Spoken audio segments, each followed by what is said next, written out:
Good morning. It's Tuesday, August 18th, and you're looking at a live view of Falcon 9 as it awaits its 10:31 a.m. Eastern Time launch from pad Slick 40 at our Cape Canaveral launch site in Florida. Hello from SpaceX headquarters in Hawthorne, California. My name is Kate Tice, and I'm a senior certification engineer here at SpaceX.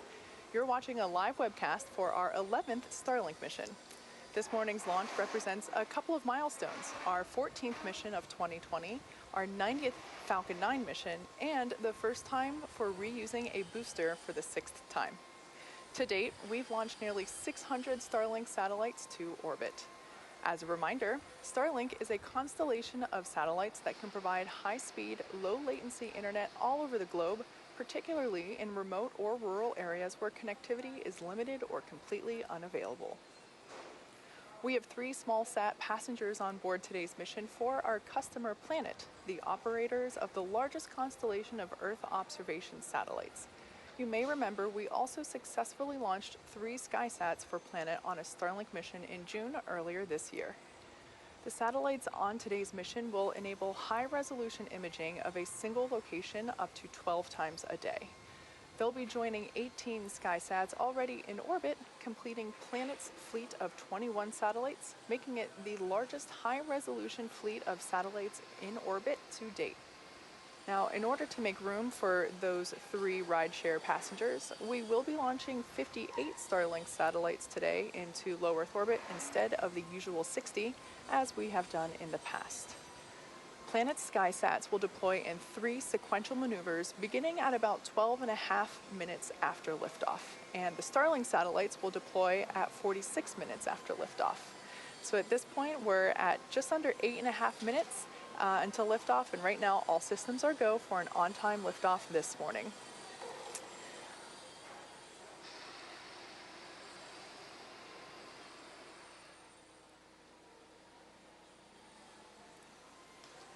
There on your screen is Falcon 9, our 2-stage liquid-fueled launch vehicle, getting ready for launch from Space Launch Complex 40, or Slick 40, in Cape Canaveral, Florida.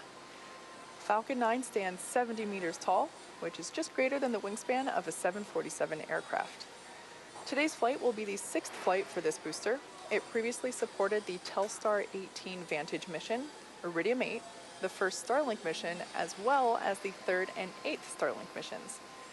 And this will mark the first time that we're flying a booster for its 6th mission. The bottom 2/3 of the vehicle that you see there is the first stage. And if you look closely, you can actually see I guess the white clouds there are covering it up at the moment, but there are soot markings still on the vehicle from its previous 5 flights. The first stage has 9 Merlin engines that do the bulk of the work to get Falcon 9 off the ground and up into the thinner parts of the Earth's atmosphere, before separating from second stage and making its way back down to Earth for landing. Today we will be attempting to recover this first stage for the 6th time.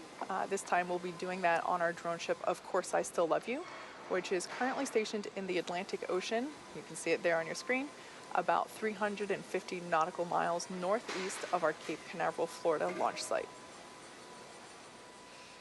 On top of the first stage is the inner stage, which is the black segment of the rocket that you see there. The reason it's black as opposed to the rest of the vehicle is because it is unpainted TPS, or thermal protective system, and that that TPS is what protects the composite material in which the inner stage is made out of. The inner stage is what connects the first stage to the second stage and protects the second stage's single Merlin vacuum, or MVAC, engine during launch. That MVAC engine ignites after the first stage separates and will propel the second stage along with Planet's 3 SkySats and our 58 Starlink satellites into an elliptical orbit above Earth's surface. Like I mentioned earlier, Planet's SkySats will deploy sequentially at about 12 minutes and 30 seconds after liftoff, and our Starlink satellites will deploy around T plus 46 minutes. Falcon 9 has been loading propellant since T minus 35 minutes.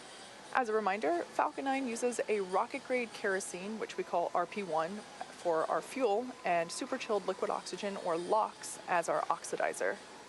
Currently, RP1 and LOX are nearly fully loaded on both stages, and liquid oxygen will continue to be topped off right until the last minutes of the countdown.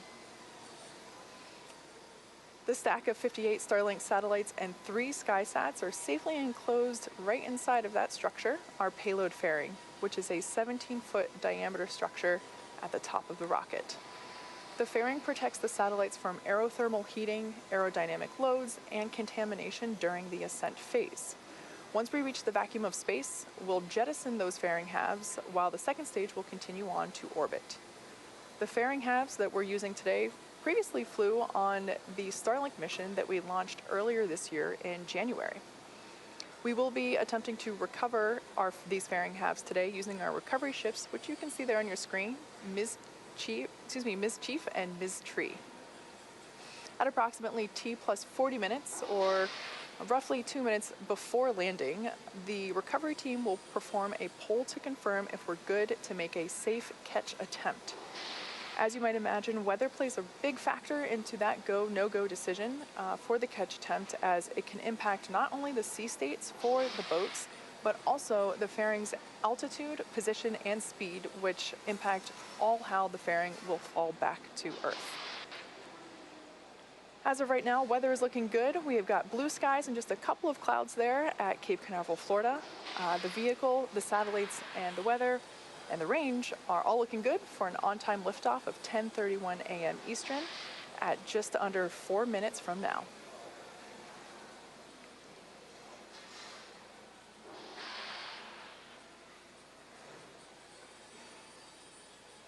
For those of you that might be newer to the Starlink program, little info for you. Our mission is to bring high-speed, low-latency internet to people all over Earth. Every one of these Starlink missions gets us closer to achieving that goal.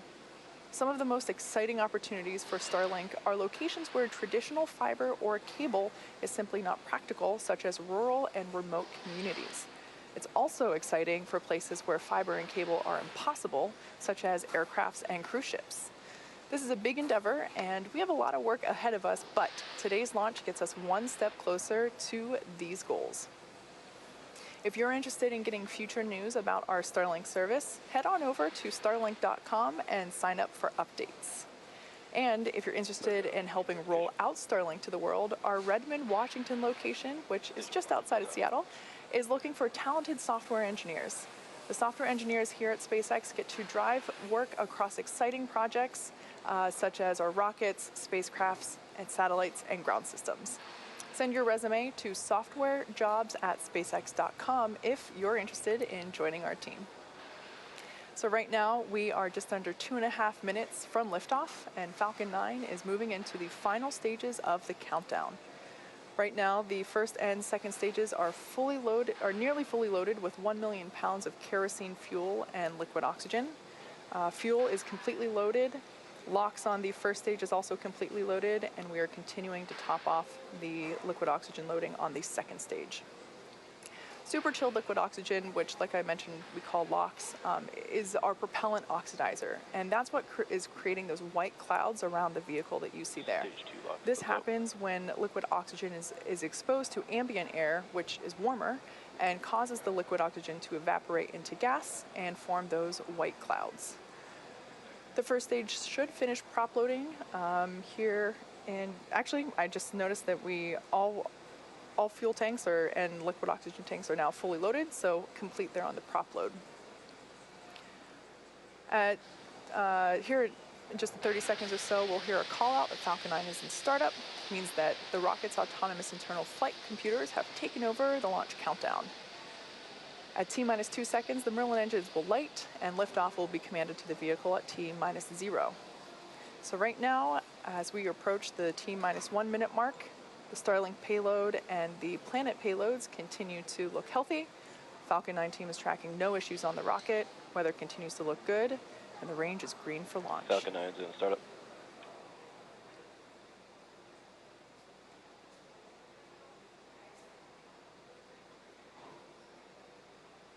Stage 2, press for flight. LD is go for launch.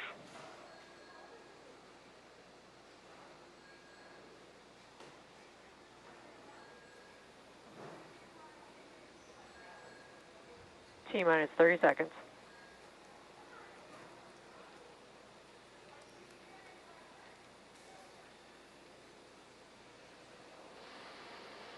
Okay, so we're in the final phases of the countdown. Let's Stage watch one, as startup Falcon 9 pressures. takes T-minus 58 15 seconds. Starlink satellites and Falcon 3 9 Planet is SkySats flight. into orbit. 10, 9, 8, 7, 6, 5, 4, 3, 2, 1. 0. Ignition. And liftoff for the Falcon 9. Go Starlink.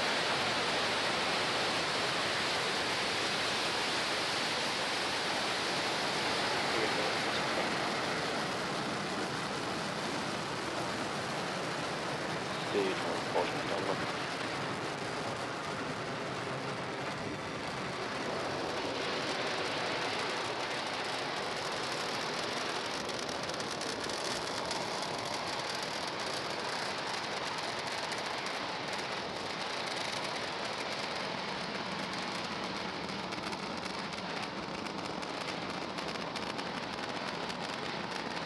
A successful liftoff of Falcon 9 Power and from telemetry Space nominal. Launch Complex 40 for this 11th Starlink mission.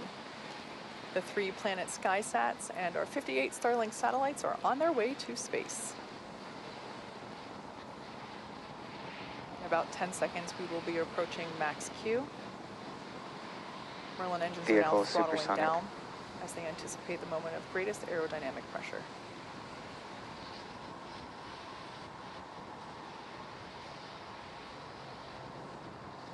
Max Q.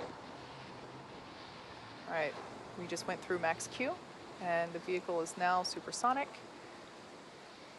and Merlin engines have throttled back up.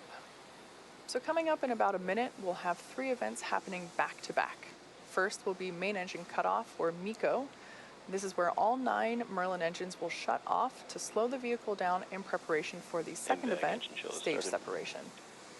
This is where the first stage separates from the second stage, with stage 1 starting to make its way back to Earth for landing, while second stage will kick off the third event in this sequence, SES-1, or Second Engine Start 1. This is where that Merlin vacuum engine will ignite and begin to propel the second stage along with our payloads into orbit. Main engine cutoff coming up in about 20 seconds.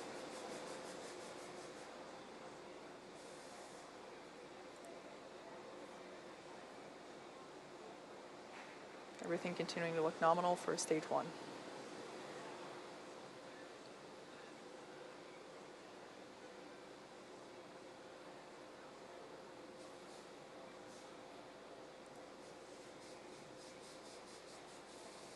We have MECO.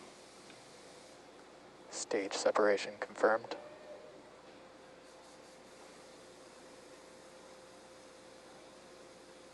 And MVAC ignition.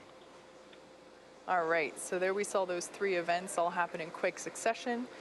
Stage 1 is now making its way back to Earth. There on the left-hand side of your screen, we can see the grid fins slowly deploying. And on the right-hand side of your screen, the Merlin vacuum engine beginning to develop that healthy orange glow as it continues its journey on to orbit. Fairing separation confirmed. We're just a few seconds away from fairing deployment.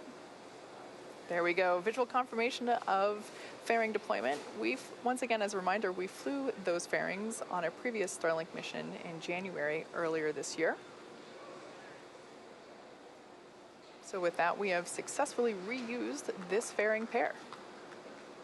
Like I said earlier, we will be attempting to catch those fairing halves with our recovery ships, Ms. Tree and Ms. Chief.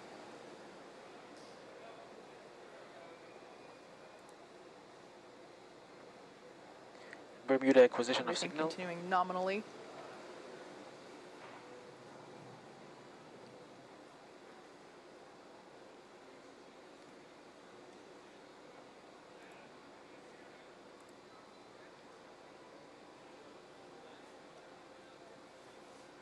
While the second stage is continuing to do its job, the first stage is making its way back home to Earth. In the next few minutes, it will be executing 2 burns. The first is the entry burn, where 3 of the Merlin engines at the bottom of the first stage will light up and begin to slow the stage down as it re-enters the upper part of the Earth's atmosphere. The second burn is known as the landing burn. This is a single engine burn that will bring the vehicle speed down rapidly in order to make a soft landing on the drone ship.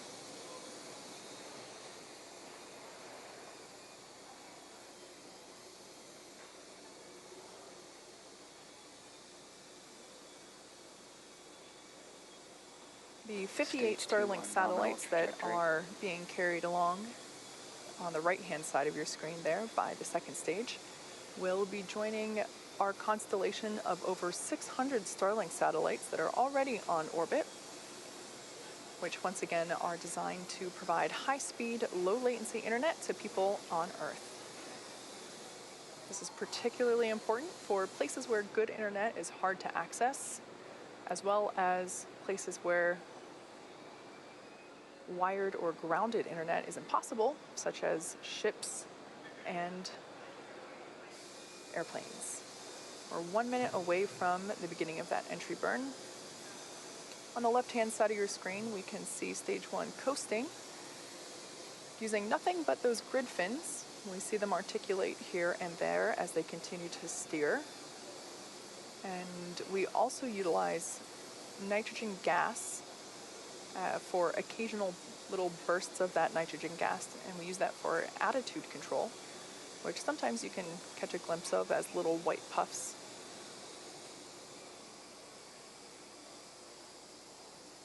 Second stage continuing nominally,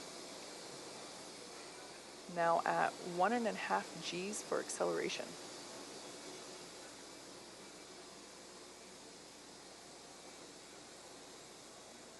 And 10 seconds away now from the beginning of that entry burn. Again, this is the first of 2 burns intended to slow the vehicle's velocity down as it re-enters the Earth's atmosphere. Stage 1 entry burn startup. And there we can see that the entry burn has begun and will last for about 20 seconds. Stage 2 continues on nominal trajectory. Again, this burn utilizes 3 engines at the base of the rocket.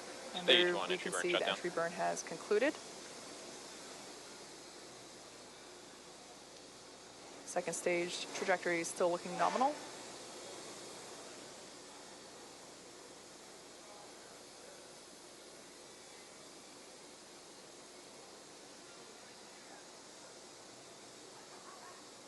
And in less than a minute, we will see the first stage on the left-hand side of the screen perform its landing burn.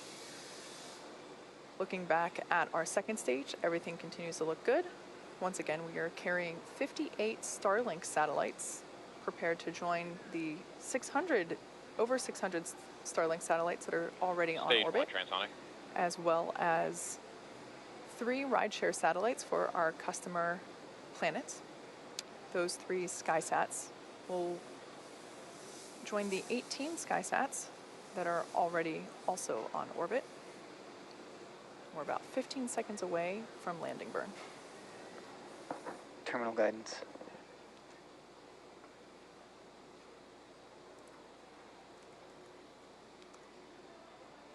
Stage 1, landing burn.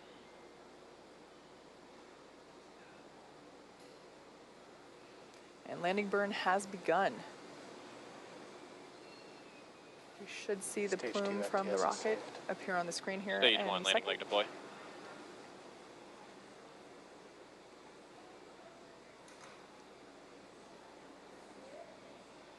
Our touchdown and shut off. Successful Stage 1, landing landing confirmed. of the first stage booster. Once again, this is the 6th time that we have utilized this booster on a mission, also marking its 6th landing. Go. This is the Of Course I Still Love You drone ship in the Atlantic Ocean.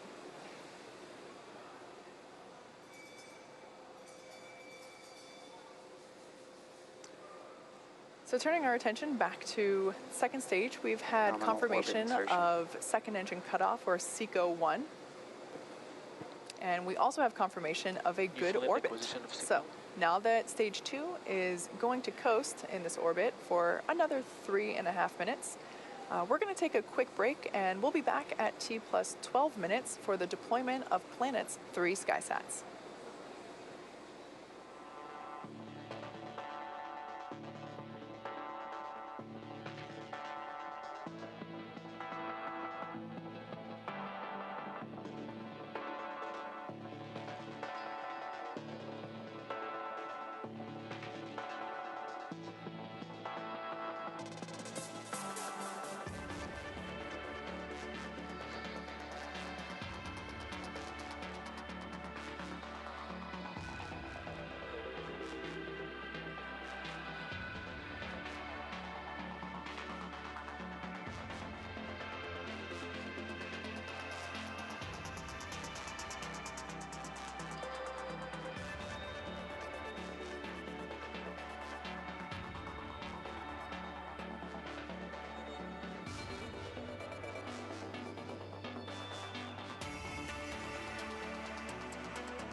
Welcome back to the webcast for this 11th Starlink mission. We had an on-time liftoff from Cape Canaveral, and everything is looking nominal for our second stage. As we can see on our screen there, the stack of payloads. We are carrying 58 Starlink satellites, as well as 3 rideshare satellites for our customer Planet. We're about 10 seconds away from the first of 3 deployments for those Planet SkySats.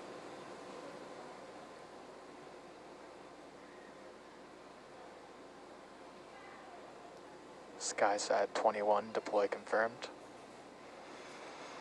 Okay, deployment confirmed for that first SkySat. The first of 3 this morning. And there on your screen, at the end of the stack, slowly making its way away from the second stage, we can see that first SkySat moving along. SkySat 20 deploy confirmed. And confirmation that the second SkySat has deployed. We'll see that here momentarily. There it is at the end of the stack again. and awaiting the third and final deployment for this rideshare customer.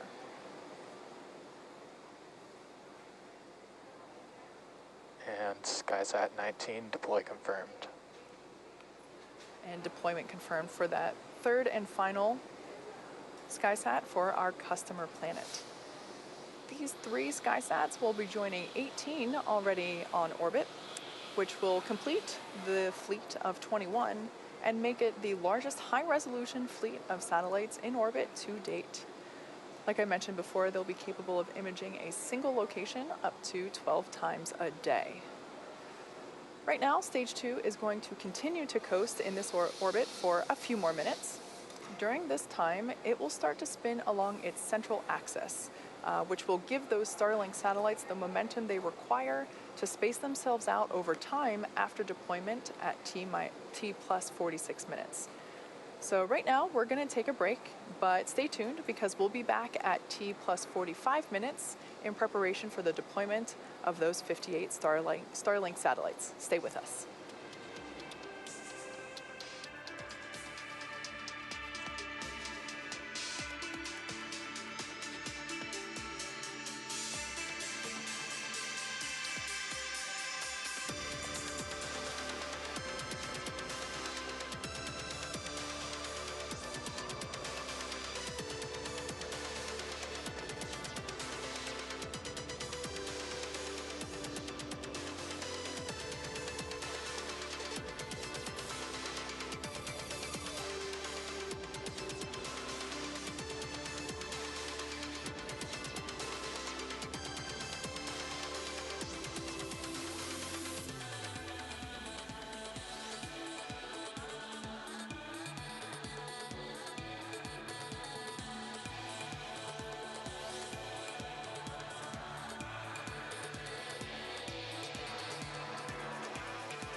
Welcome back to the webcast for our 11th Starlink mission. We had an on-time liftoff at 10:31 a.m. Eastern Time from Cape Canaveral, Florida, for a 6th mission for this particular first stage. We landed it successfully on our drone ship, and there, as you can see on your screen, we successfully caught one of the fairing halves. That is a recovery vessel, Ms. Tree, caught that out of the air. The second fairing half made a soft water landing, so Ms. Chief is en route to scoop it out of the ocean. And before we went for a break, we saw the successful deployment of the 3 SkySat satellites for our customer Planet, which were ride-sharing along with Starlink. These 3 SkySats will be joining the 18 already on orbit and will complete Planet's fleet of 21 satellites and make it the largest high-resolution fleet of satellites in orbit to date. So here in just a couple of seconds, we will be deploying our 58 Starlink satellites, which will be joining the nearly 600 that are on orbit.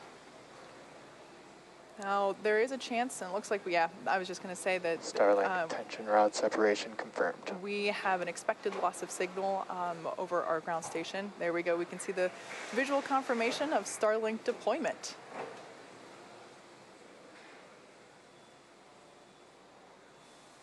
Like I said before, those 58 Starlinks will be joining 600 that are already on orbit, and shortly they will be deploying their solar arrays. Over the next few days and weeks, they will distance themselves out using the momentum created by the second stage. Maneuver complete. Like I said, we spun it along its central axis to provide the momentum required for those satellites to space out, as you can see there. So they'll be using their onboard ion thrusters to make their way to their operational orbit of 550 kilometers above Earth, and we'll begin to start beaming down high-speed internet to us Earthlings.